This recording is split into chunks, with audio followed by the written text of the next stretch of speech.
Welcome to The Explainer. Today we're jumping into a book that's honestly changed a lot of lives. Don Miguel Ruiz's The Four Agreements. It calls itself a practical guide to personal freedom, and that's exactly what we're going to break down. So let's get right into it. But first, let's start with a pretty big question. Just think about your life for a second. Do you feel genuinely, truly free? Because the core idea of this book is that most of us, we're not. We're living by a whole bunch of rules and beliefs that we never actually signed up for, trapping us in a reality that doesn't feel like our own. So, where in the world did all these rules come from? Well, the book says it all starts with a process it calls domestication, and it begins the second we're born. And no, we're not talking about pets here, we're talking about us. From a young age, we learn how to act based on rewards, like getting praise, and punishments, like being ignored or shamed. This whole system trains us to please other people, to chase this perfect image that, let's be real, is impossible to achieve. And along the way, we kind of lose who we really are, our wild, free, natural selves. This domestication creates this crazy inner battle inside our heads. On one side, you have the inner judge. This is the voice that's got society's rulebook memorized, and it's constantly telling you you're not good enough, you messed up again. And on the other side, you have the victim. That's the part of us that believes every word the judge says, carries all the guilt and shame, and just thinks, poor me. It's an absolutely brutal, nonstop conflict.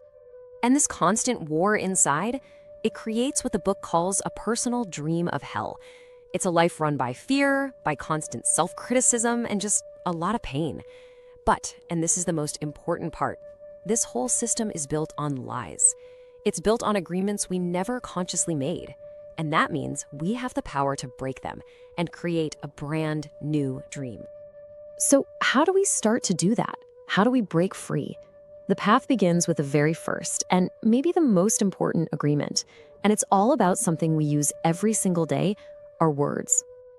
Now, check this out. The book says our words aren't just sounds. They are a creative force. It literally calls them magic. With our words, we can create the most beautiful dream or the most horrible nightmare for ourselves and for other people.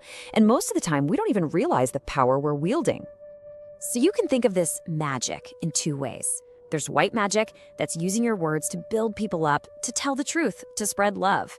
But then there's the other side, black magic. This is when we use our words to gossip, to criticize, or, and this is a big one, to put ourselves down. Every time you say, I'm not smart enough, or I can't do this, you're casting a negative spell on yourself. The way to fight this is the first agreement. Be impeccable with your word. Now, impeccable literally means without sin. But a sin, in this way of thinking, is just anything you do that goes against yourself.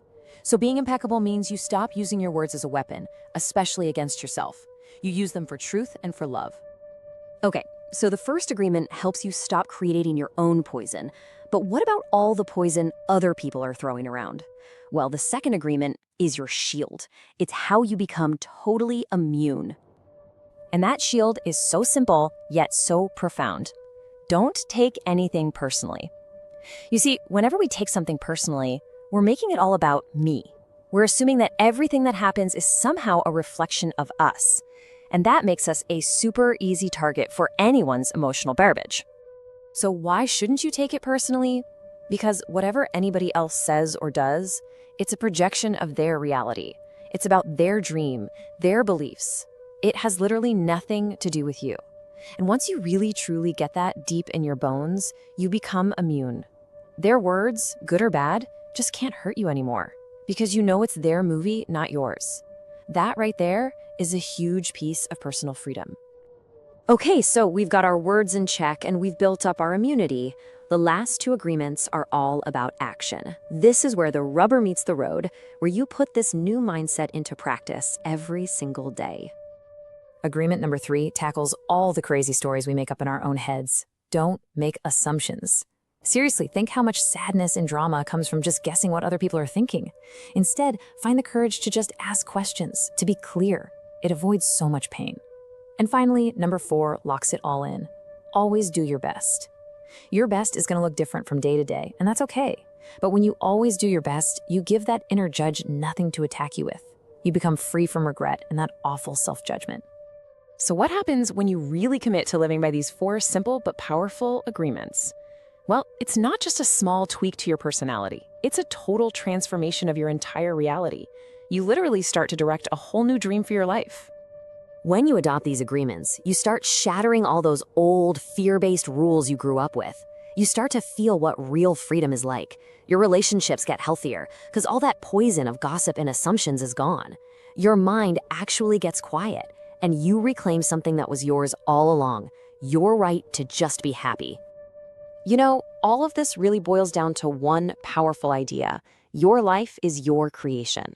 We often feel like things are just happening to us, but these agreements show us that in any given moment, we have the power to choose. So, the final question of this whole explainer, it's not really for me to answer, it's for you. You now have the tools, the 4 agreements, to break free from that old dream of suffering and create your own personal heaven on earth. The choice, as it always is yours. Which dream are you going to choose to live?